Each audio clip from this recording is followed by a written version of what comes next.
The Here's some cloud. coffee. Sweet. So I'm gonna go ahead. All right, screen share. Now is the moment. All of the technology is gonna work and it's gonna be incredible. Don't forget to put yourself in. Don't forget to put yourself in speaker view, so that way your screen will be the one being recorded rather than all of our faces.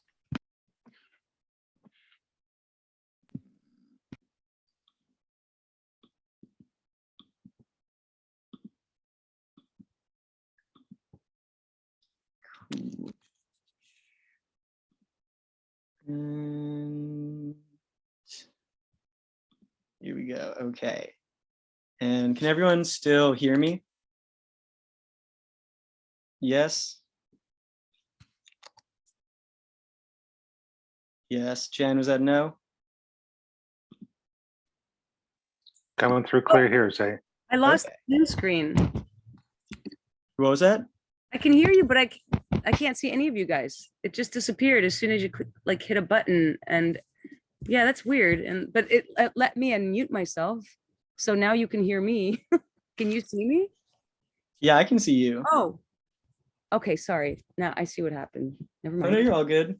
Yeah, this is my first time doing a Zoom little workshop, so this is good. We're all in it together. Yep. Awesome. So the topic today is, what do we owe houseless folks? Spotlighting Sylvia Rivera and her LGBTQ activism. So what inspired me to pursue this topic is, like, I'm queer, and I've seen a lot of things on Twitter and Instagram, like something, you know, like we owe like our rights to houseless trans women of color. And I've like seen the name Sylvia Rivera, I'd seen the name Marsha P. Johnson, but I didn't really know that much about them. And since I've been also doing this houseless work, you know, like houseless LGBT folks, especially trans folks, are really, really overrepresented in the houseless population. And a big part is, you know, because this society considers them like divergent, you know, families will like kick them out or throw them out, or they'll lose their jobs, or they'll get denied rental applications. So there's a lot of stigma that has been around and continues to be around for LGBT folks. And so I wanted to, you know, bring together these two realms and learn more about it for myself, and to share with the community around houselessness and queer and specifically trans folks. And the more I did this research, the more I looked into it, I saw that there is a bigger concept of like erasure of houseless folks, both from political history and in our day-to-day lives. You know, the ways in which like houseless people are shoved physically to the side, out of the way. And one of the big issues of our time is the fact that we can see houseless people now. You know what I mean? And as I was looking into the political history, I was saying that this is also true. Like, there really is no gay rights movement without houseless activists. And it continues to become clear to me, like, how much houselessness is an intersection of identity. In the same way that women are often erased for their contributions, the same way that people of color are erased for their contributions, houseless people are also erased for their contributions. So let's get into it. A content warning to begin. Sylvia Rivera had a really powerful life, and she experienced and suffered and overcame a lot. And so part of what she talks about is her experiences, which do include sex trafficking and childhood sex trafficking, rape, prison, suicide attempts, addiction, transphobia, and violence. And so I just want to note here, like, if anyone is going to be activated by these topics, it's really understandable. This is going to be part of the content because this is part of her life, so just be aware. Sweet. So some key takeaways for everyone to be thinking about as we head into this talk together. First is, well, here's a really great quote that I love that is from Marsha P. Johnson, who is like, she's a Black houseless trans woman, similar to Sylvia Rivera. They're very good friends. We'll get into that in a little bit. And this is one of her quotes: "No pride for some of us without liberation for all of us." And that is something I very much feel, and why I personally got really involved in like the Black Lives Matter uprising. Is like, we're not done with gay rights, we're not done with trans rights, as long as there are still people in our community who are being oppressed. So that work continues to this day, because we still have trans people who are extremely overrepresented in houselessness and mental health and suicide and murder. So the work is not done. So one of the first key takeaways is the pervasiveness of houseless erasure. And this is like what I was touching on, that one thing I hope everyone takes away is beginning to really notice it. I was talking to some folks in Arkansas, and they were saying that houselessness is like capital I illegal there, to the point that the entire houseless population has to go into hiding because they are so afraid of being attacked by other people or being assaulted by police. And so as we go through this, like, really keep an eye out for how, and throughout beyond this talk, like, how is it that houseless people are erased in our physical vicinities? How is it that houseless people are erased as individuals, as members of our society, and the ways in which like their work has been erased from political history as well.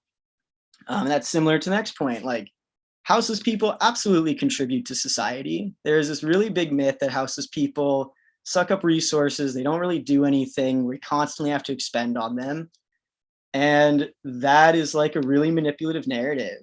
As we'll see here, like, I would not even have gay rights. I would not be able to be open. We wouldn't even have like the term transgender if it wasn't for houseless people like doing this work for us. I would not have rights without houseless people. Houseless and gay rights are intertwined. Like, I don't know necessarily everything else, all the other civil rights histories, but it really makes you wonder, like, if houseless people have been erased from gay rights and gay history in so many ways, how true is that for so many other struggles for liberation? Final point, Sylvia Rivera is an absolute badass, and she's a saint. Like, I have a lot of quotes from her directly, and you'll see, like, this was a really powerful woman who overcame a lot. And that's something that I think houseless folks really don't get credit for, is the amount of like abuse and trauma and struggle that they overcome, and the amount of beauty that they also have to share with people. We really need to reframe how we look at houseless folks, because it's very embedded in us. And the final point is, like, stay curious. Like, this project started for me because I was curious about one topic, and one led to another and to another. And now I'm like reshaping like how I view the world because it started with one thread. So there's a lot out there to learn within history. I encourage everyone to learn.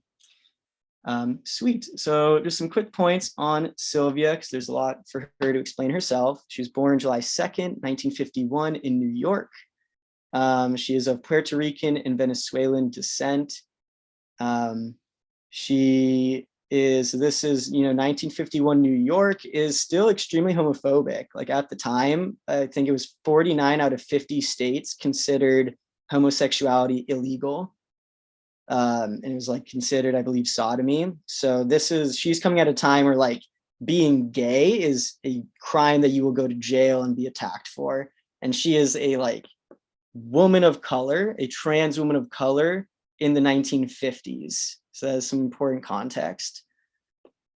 She became houseless at age 10. She's going to talk more about this. But because she was trans, she ended up being on the streets. And in order to make ends meet, like, she was sex trafficked.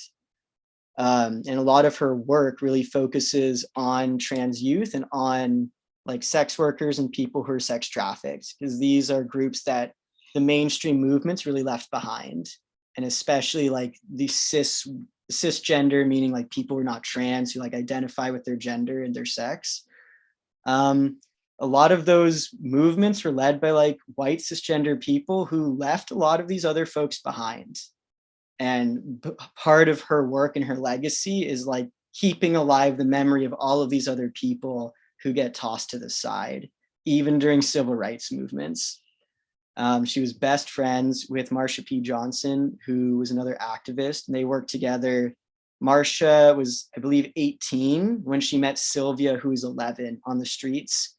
And they like dedicated their lives to supporting each other. So there was no other support, so there's a big maternalism within this whole movement, where like Marcia took in Sylvia as a mother. And over time, as like Sylvia came into her own power, like she became a mother to a lot of other young trans women and trans kids. And it's like a very beautiful bond. And yeah, as it says here, many people consider her like the mother of the transgender movement. And in many ways, she's also like the mother of kind of like gay rights, in general, like so much of our gay history comes from her.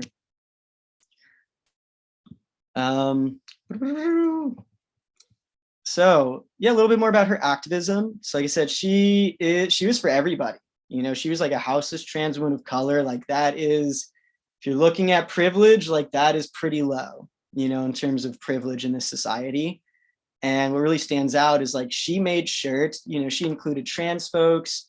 She included, and this was before the term transgender even existed. This is like way back. She stood up for gender nonconforming people, for the queens. This was a term that people would use. They used transvestite, they'd use drag queens, cross-dressing. Because of her work, like we were able to start to have a history of like trans people being able to even conceptualize their own identity. And I think really notably is she stood up for like cis gays as well. She was there for gay people, trans people, sex workers.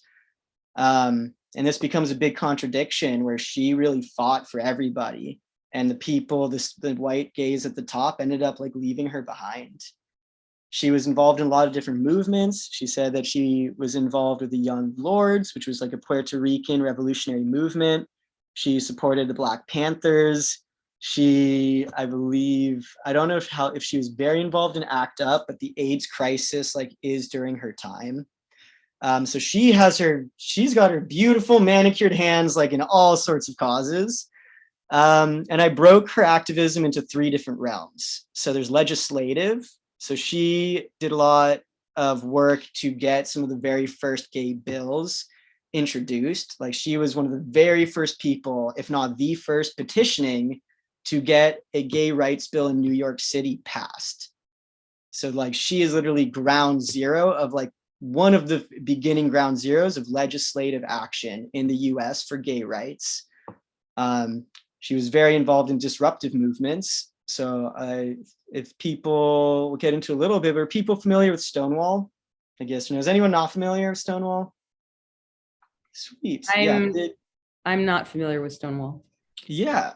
I love Stonewall. So very quick, Stonewall it's similar to the uprising we had 2 years ago, where like there had been so much homophobia and transphobia directed, at queer people for so long that Stonewall was one of these big eruption moments where the police were harassing LGBT folks in the Stonewall Inn, which was a pub, like a gay-friendly-ish pub at the time in New York City in Greenwich Village.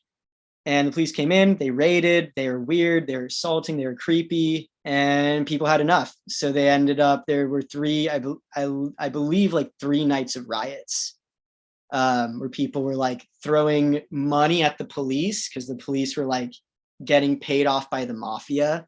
So they started by throwing money, they started by chanting, Molotov cocktails were thrown. It was a critical point of anger where gay people had enough.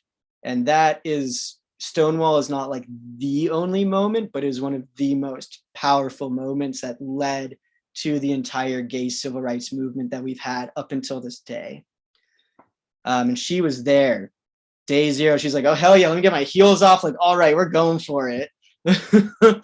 And she also is involved in the Weinstein Hall occupation, which is a protest at New York University, because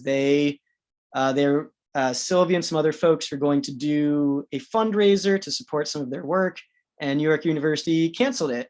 And so they held an occupation to protest that treatment, which then led into the next realm, supportive, which was she created the Street Transvestite Action Revolutionaries, also known as STAR.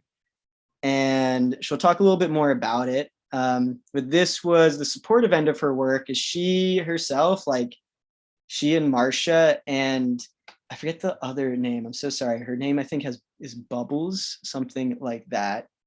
She co-founded a house for houseless trans youth and houseless youth who are being sex trafficked. And she paid for that house in part by doing sex work herself. And so she is like taking care of all of these runaway houseless trans kids. She is like doing sex work herself so that these youth do not have to be trafficked. She is doing all of this like emotional and organizing labor while she's also like taking to the streets, throwing shit down, like demanding her rights, while she is also working in legislation within Congress and doing petitioning and work there. So she's like in every single realm. Sweet. So this is going to be the main chunk. So I've got several different clips. This is a really cool documentary. It's about 1 hour and 40 minutes. We're not watching all of it. There's some specific moments. What's really beautiful is this documentary is really interesting because it is a compilation of like Sylvia talking and being interviewed and people talking about her. And it's really special to me that there's any archival footage left of her whatsoever. I encourage people, if you have time, to watch it because it's pretty eye-opening for me.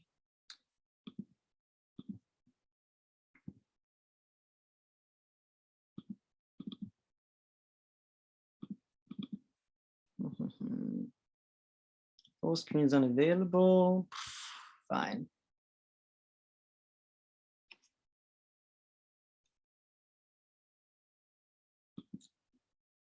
I guess before we get into it, does anyone have any questions so far?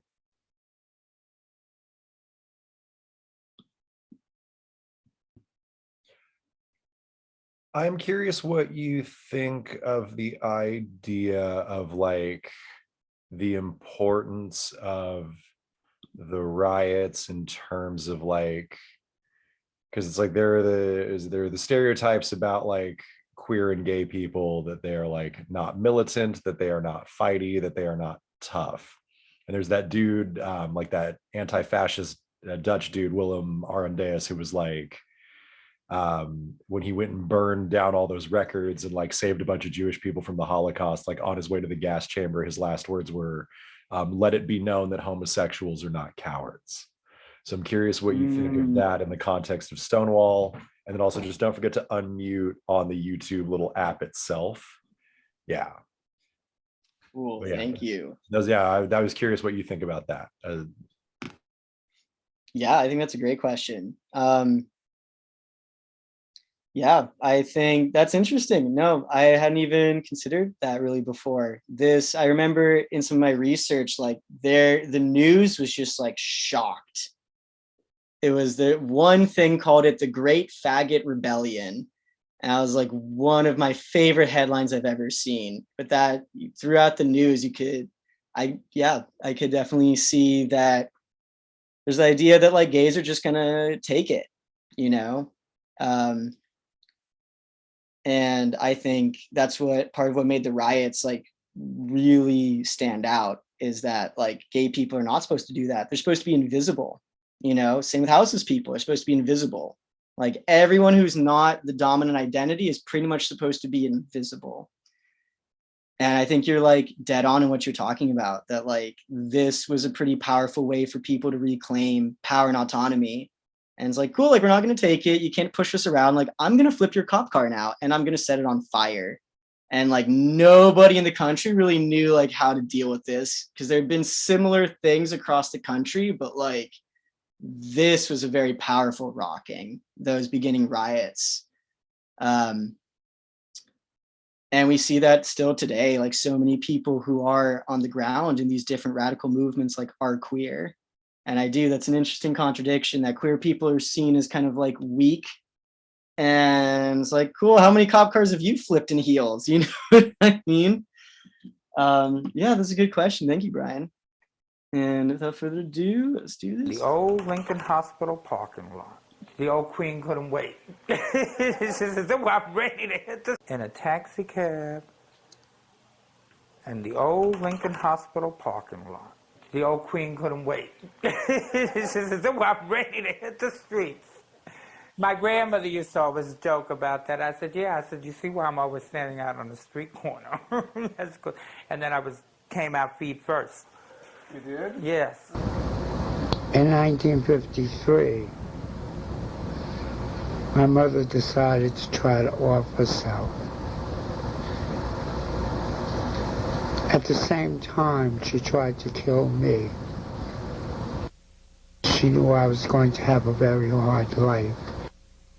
I was born to be an effeminate child. My grandmother used to come home and find me all dressed up. It's just like, I get my ass whipped, of course, you know, well, we don't do this. You're one of the boys. I want you to be a mechanic. I said, no, but I want to be a hairdresser. I want to do this. And I want to wear these clothes. So it's my grandmother that raised me until I left home. Right. So you left home at 10? Yes. I left home about 10 and a half. I was almost 11. You know, the only reason that I left home at such an early age was because my grandmother came home crying one day. With the tears in her eyes, they're calling you a pato, which means faggot in the Spanish language. And it hurt her so bad because they were doing this to me, and she knew where I was coming from. She even knew. I had that much respect for my grandmother. I didn't want her to suffer. It wasn't my suffering. I was worrying about her suffering. How did you survive on the street? You became a street walker. You stand out on the street and you make money. At that age? At that age, it was easy to make money. I don't know how many times my grandmother had to come and bail me out of jail. She was there. She always came, bailed me out. She says, oh, that's my grandson. I have to take him out. What were you in jail for? Prostitution, you know, bullshit, loitering. Nothing major, you know. If you walk down 42nd Street and even looked like a faggot, you were going to jail. So you went to jail a few times? Oh, I went to jail a lot of times. The community is always embarrassed by drag queens. Why do you think? Why do I think? Yeah. No, it's not why I think, I know. Okay, why do you know? Because straight society always looks, oh, well, a faggot always dresses in drag, or he's too effeminate. You got to be who you are. Mm-hmm. Passing is like saying a light-skinned black woman or black male passing for white. And I refused to pass. You couldn't have passed? No, I couldn't pass. Not in this lifetime? No, not in this lifetime. I just like being myself. Right. It's fun being Sylvia. It's fun playing the game. But yeah, it's, you can sell anything out in the streets. You can sell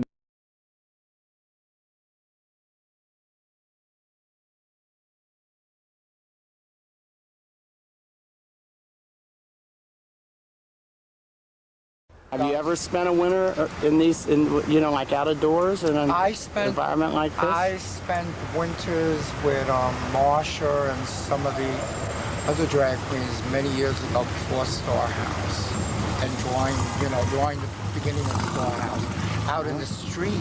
But it wasn't like this. This is like a complete new atmosphere for me. They didn't have homeless encampments in those days. We didn't. We slept in hallways, or either Marsha or I had a hotel room where we snuck everybody in.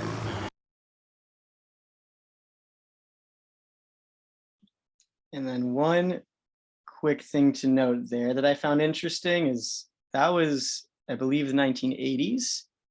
And even there, she's saying like, wow, yeah, we didn't have houselessness like this back when I was houseless. And that was in the 80s.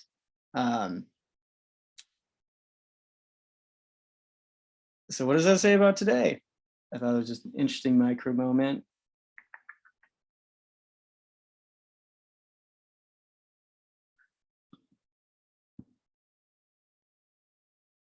It's just, everything clicked.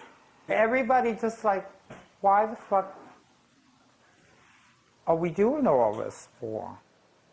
The people at some bars, especially at Stonewall, were involved in other movements, and everybody just like, all right, we got to do our thing. We're going to go for it.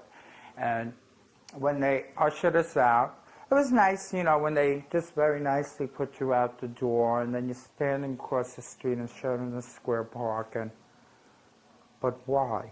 But why? All of a sudden, you just feel this. Everybody's looking at each other. But why do we have to keep on constantly putting up with this? And the nickels, the dimes, the pennies, and the quarters started flying. Why? Why that? Why do people do that? The payoff. That was the payoff.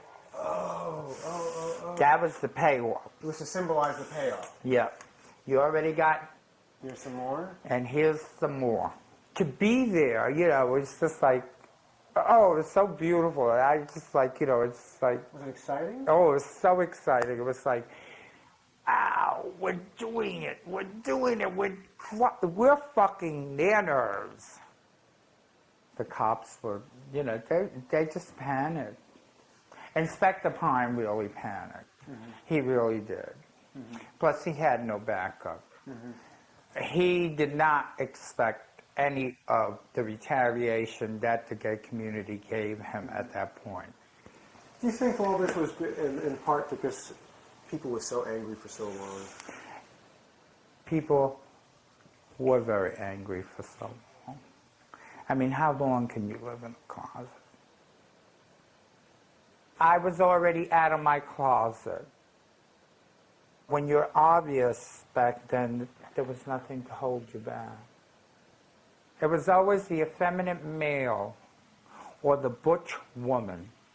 That's what society always looked like. We are the ones that went out there, and we didn't take no shit from them. We had nothing to lose. Actually, you know, at that point in time, you know, I understand the ones that held their heads down low because they probably had very nice jobs and they had a family to go to. Stonewall was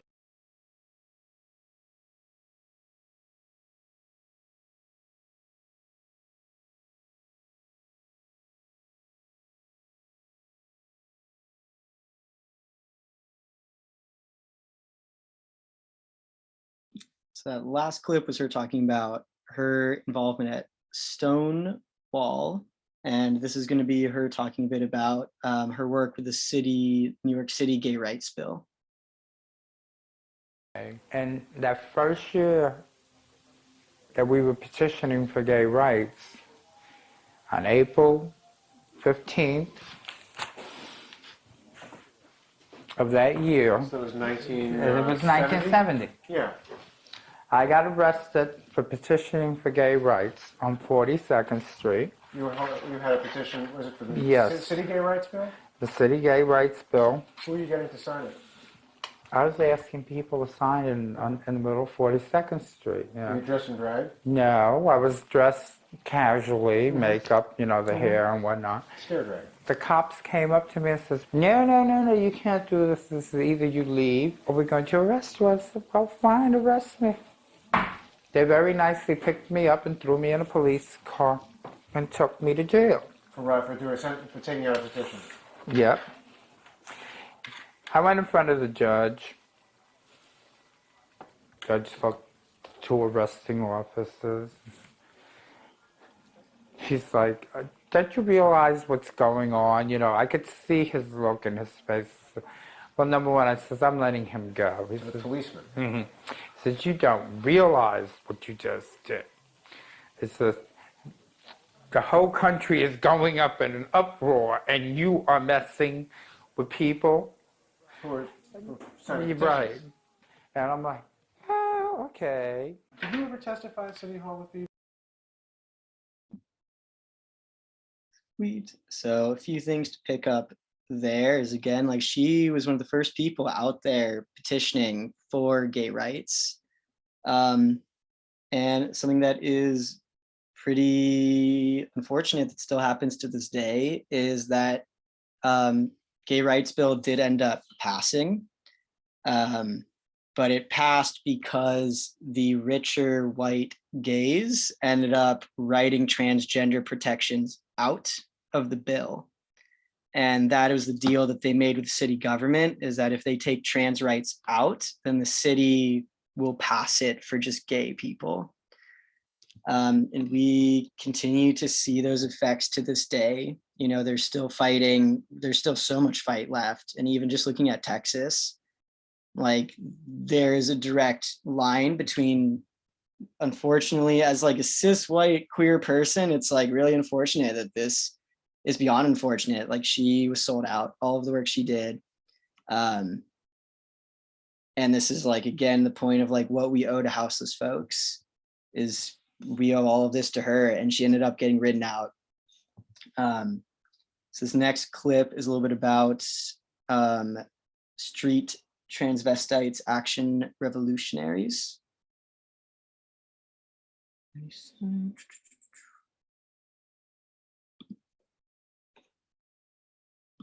Street, which is called Storehouse. When we asked the community to help us, there was nobody to help us. We were nothing. We were nothing. And now we were taking care of kids that were younger than us. I mean, Marsha and I were young, and we were taking care of them. And GAA had teachers and lawyers and whatnot. All we asked them was, well, if you could help us teach our own so we can all become a little bit better. There's nobody there to help us. There's nobody. They left you. They left us hanging. There was only one person that came and helped us. Once again, Bob Kohler was there. He helped us pay. He helped us put wires together. We didn't know what the fuck we were doing. I mean, we took a building that was, I mean, a slum building. And we tried. We really did. We went out and made that money off the streets to keep these kids off the street. So you sold yourselves to take care of the kids? Instead of showing them what we were doing. Because we already went through it. But you wanted to protect them? What were you protecting them from? From the world, from life in general. Just about, you know, to show them that there was a better life. So who were these other kids? The young ones, where'd they come from? From everywhere. We had kids from Boston, California, everywhere. We needed the monies from the community, and the community was not going to help us. I got you. Yeah, I think she explains that pretty concisely right there. Like, she and Marsha were doing sex work to fund a house in order to keep other trans youth off the street. And this is part of the erasures. Like, the gay community, like, not only did general society like not care, and we're still in that, like, there's still a lot of trans people who are out on the street. So you have all of society like erasing their need and their struggle and their humanity. And unfortunately, you know, you have this split with, you know, people choose to either have radical solidarity with like all oppressed groups, or they choose to assimilate into the power structure. And I think these quotes really speak to, You know, the fact that because she was trans or gender non-conforming and a person of color and in and out of prison and like sex trafficked and did sex work, like the mainstream gay community did not want her and they erased her work. Even though like all of the work that she's done, like Star House is a pivotal moment, because that is the legacy of, we have very little, but we do have some like trans specific housing and trans resources today. And there really wouldn't be any of that without her. So I have just 2 clips left. One's pretty short, just talking about getting an outside perspective on Sylvia. I'm going all the way back to 1970, and Star House was the specific issue of dealing with the homeless transgender population. Star House came out of the organization STAR, which stood for Street Transvestite Action Revolutionaries, and it was the brainstorm of Sylvia, Marsha P. Johnson, and Bubbles Rose Lee. Marsha and Sylvia got a hold of this building, and they were using it. It's sort of the model for Transy House here, in fact, as a kind of collective place for the trans girls that were out living on the street, you know, homeless. Marsha and Sylvia mothered them. I mean, they mothered everybody. So I considered Sylvia to be my mother. Everybody in this house called her Ma. I mean, she was... well, that's what she was. Liberation has negotiated. And it's the very last clip. This very last clip is powerful.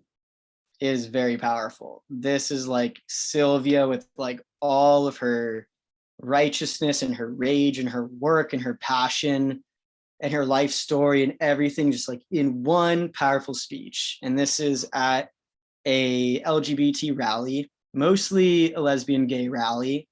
Trans people were really not accepted. And this was a pretty big debate at the time, was like, do trans people get to be included? And a lot of people did not want Sylvia there.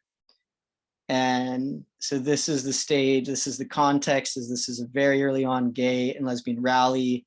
Sylvia is not wanted, even though she was invited to speak.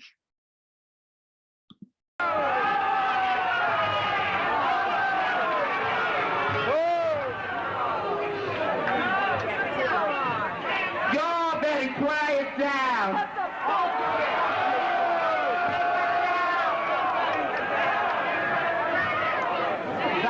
Nothing. I've been trying to get up here all day for your gay brothers and your gay sisters in jail. They write me every motherfucking week and ask for your help. And you all don't do a goddamn thing for them. Have you ever been beaten up and raped in jail? Now think about it. They've been beaten up and raped after they haven't spent much of their money in jail to get their cell phones and try to get their sex change. The women have tried to fight for their sex changes or to become women of the women's liberation. And they write STAR, not the women's group. They do not write women. They do not write men. They write STAR because we're trying to do something for them. I have been to jail.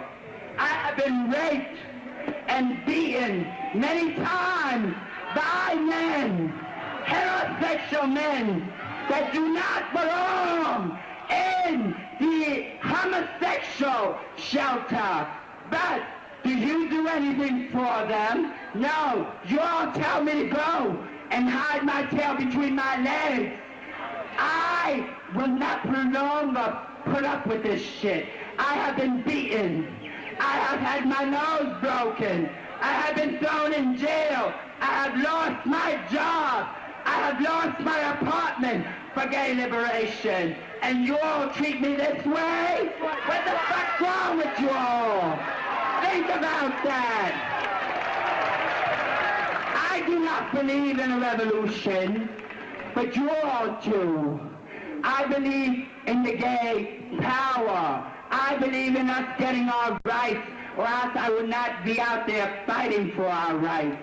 That's all I wanted to say to your people.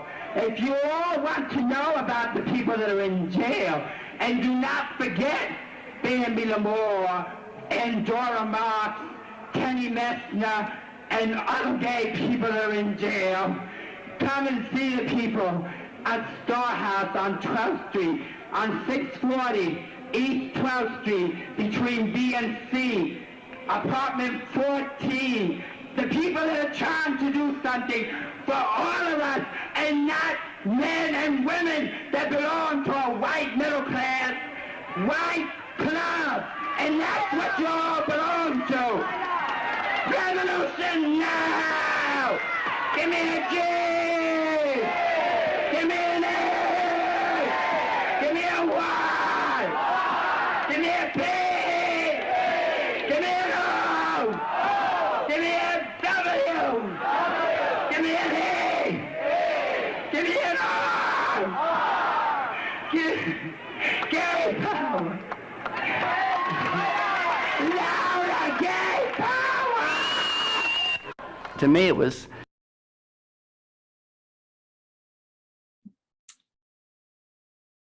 Told you I was pretty powerful. Told you it's very powerful. And as I was watching it, I was also thinking about how prison is like another way in which people are erased. And you have like they're all connected, like queer folks who are erased from sight, houseless folks who are erased, and people in prison, incarcerated people who are also erased.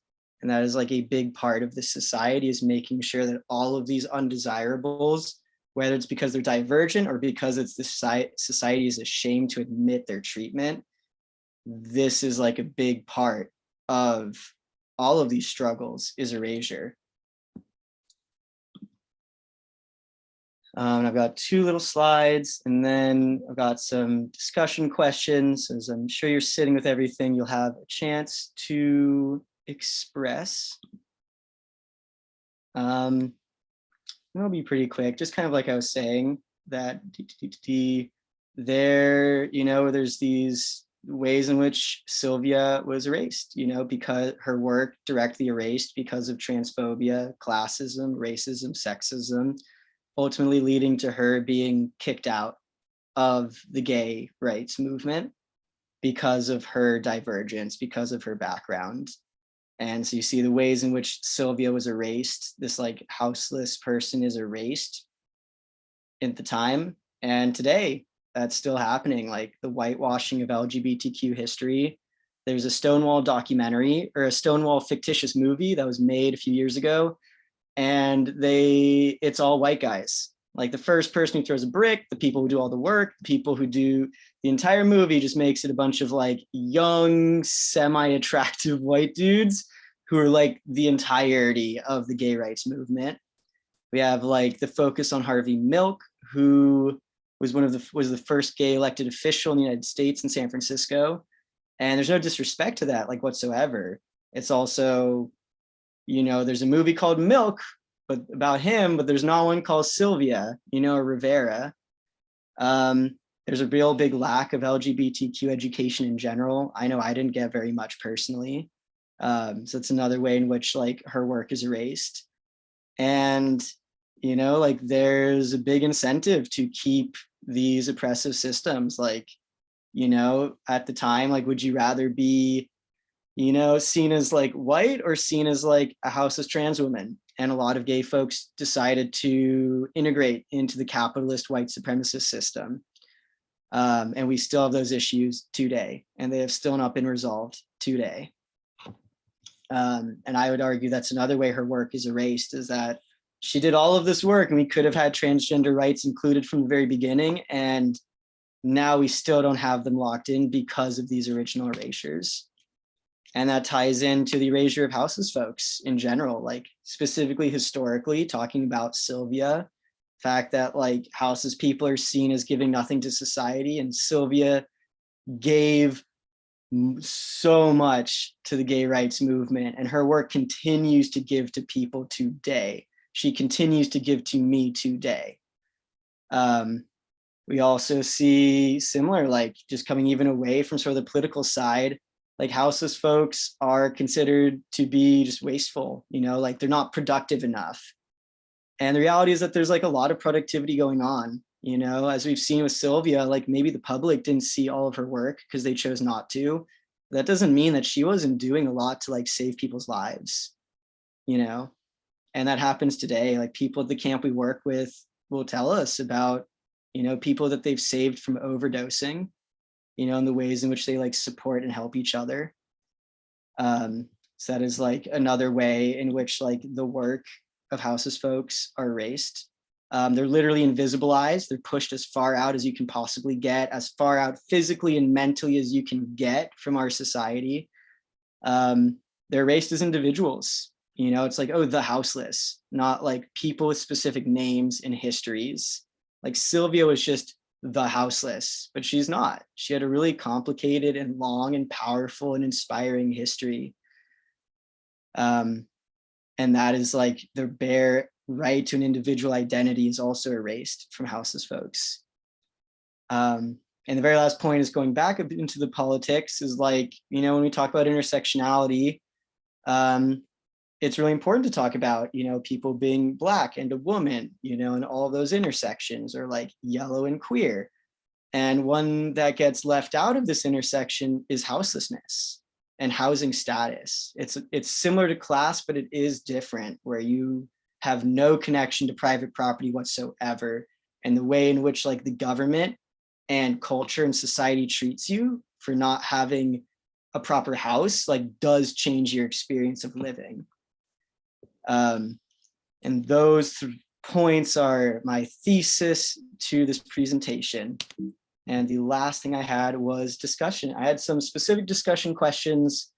The first one is, you know, open, like what are people sitting with right now? Like what is struck you? What's something that you're thinking about? You know, what really resonated? And feel free to just to pop in or raise your hand if you want. I just want folks younger than myself to understand how much worse things were back then for some people. If you were white and you were straight, you're on top of the world. If you were other, you were scorned and dismissed and rejected from society and arrested and beaten and raped. And it's not the same as it is now. It was different, hugely different. And I don't think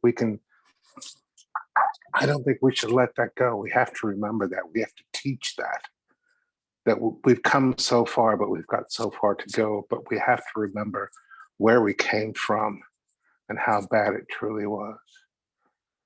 Beyond that, I was really surprised at how free the commentary in your presentation, not your voice, but the other voices in the videos, were about intermingling transvest and transgender, which are two totally different things. I was surprised to see that.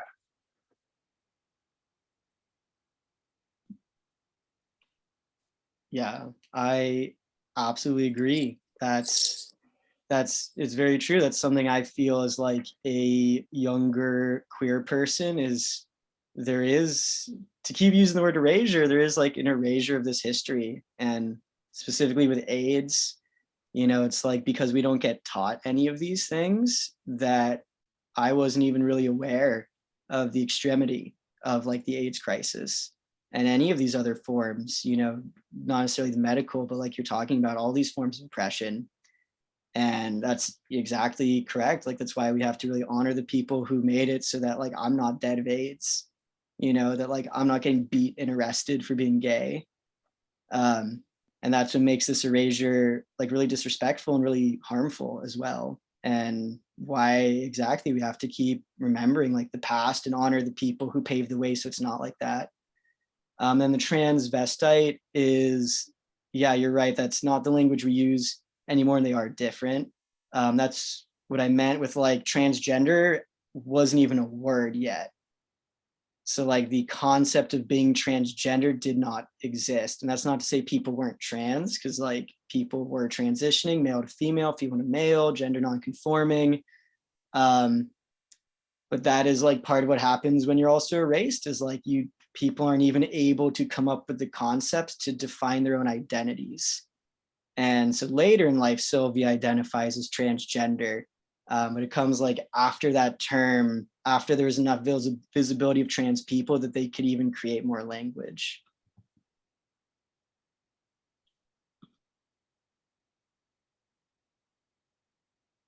Yeah, Brian?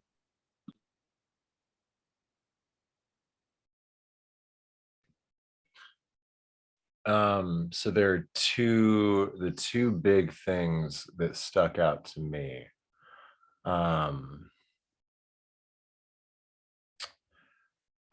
Well, first of all, I really like the breakdown into like the legislative. I really like the breakdown into the legislative, the disruptive, and the supportive. And I think that's like a really part of what makes her so effective, or made her so effective, was her ability to hit all of those elements. And like, you know, any field of battle that you leave, that you don't participate in, you basically cede to the enemy. And I appreciate that she is not willing to cede any territory to the enemy.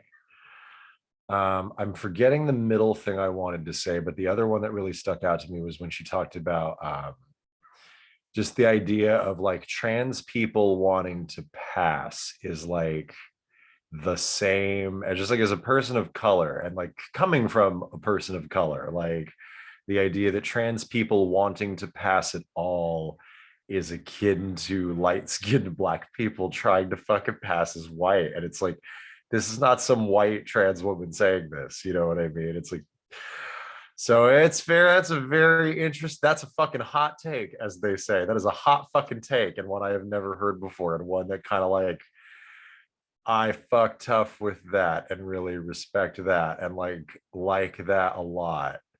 And it reminds me of that thing in that little zine from the bookshop about like queer is like what is the opposite of straight. It is what, like, it is almost like if it doesn't offend straight sensibilities, it's not really queer, right? And I thought that was really, that queer is not the word they use, but that's not my word to say. So yeah, no, I just think that I thought that was really fascinating. If the middle thing comes back to me, I'll say it, but that's the big thing that I did not know before that. Yeah, thank you. I agree. That really struck me as well. And at the end of the day, it's, you know, whatever people want to do. I think that's what makes Sylvia so powerful to me. She was like, no, I'm kind of like Sylvia, you know? Oh, did you have your thing, Ryan? Yeah, the other thing was just as a petitioner and canvasser, the idea that it's like, oh, they arrest you based on the thing that you're canvassing for. And when you're a colored person canvassing for coloredness, or you're a trans person canvassing for transness, they literally fucking lock you up, and the same canvassing rules that like apply when you're fucking a normal petitioner don't apply. And like the specific oppression of that as like a face-to-face fundraiser and signature gatherer, like that's the other big one. Right, absolutely. And like her doing a thing that is like supposed to be completely entirely legal was like something that she got arrested for. And yeah, that can speak to, yeah, the contradiction of like, oh, you're even engaging in the right government process and they'll still arrest you. You know, and that's what she was up against. She couldn't even like petition for trans and gay rights, you know? Yeah, just like speaking of connection to people in the past, it's like, oh, I fucked tough. I didn't realize she was a petitioner. I'm like, fucked tough with that. I do. That's why I was like, point number 4 of the takeaways. She's fucking badass. Like, she did like everything. She like so truly dedicated herself to like gay and trans liberation, and like gender non-conforming. And yeah, I have nothing but deep respect for her. Does anyone else have any thoughts that are with them kind of at the end? So if anyone wants to jump on one of these, but know if anyone has any like lingering things that really impacted them.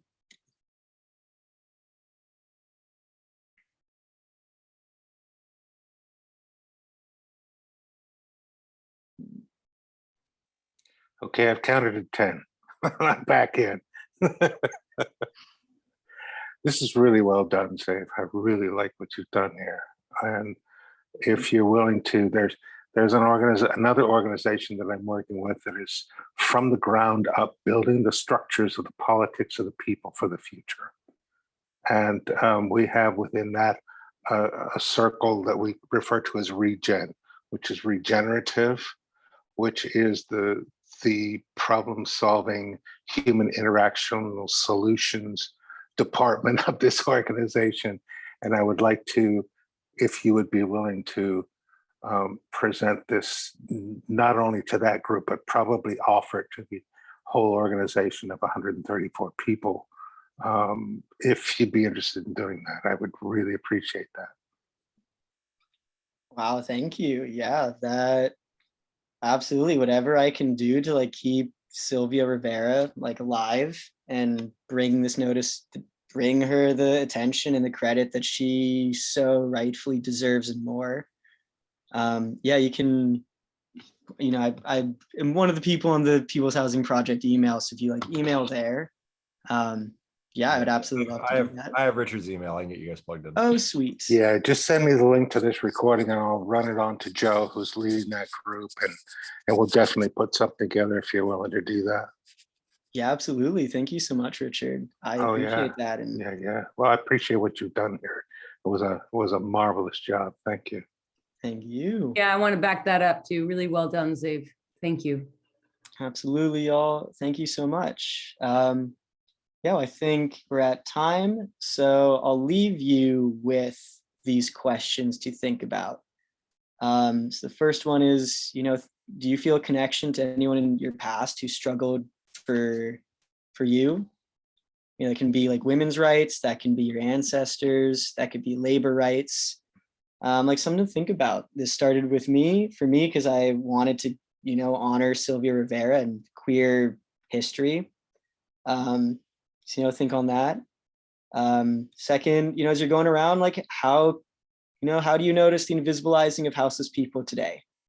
Because it is all around us. It's a little oxymoronic. This invisibilizing is all around us. But think about it in terms of literally, in terms of politically, historically, you know, how do we notice this come up? And then the final thing to think about, you know, is what can you do to resist this houseless erasure? You know, for me, part of it is doing People's Housing Project. Part of it is doing this talk. Part of it is you know, going to be looking more into other types of houseless activism, and it can be a lot of different ways. So I'll leave you with that. You know, what can you do on your day-to-day to resist this type of erasure? And that is what I've got for y'all. So I hope you have a really good night. I hope you have a good 7:36 p.m. on Thursday. And I look forward to seeing all you soon.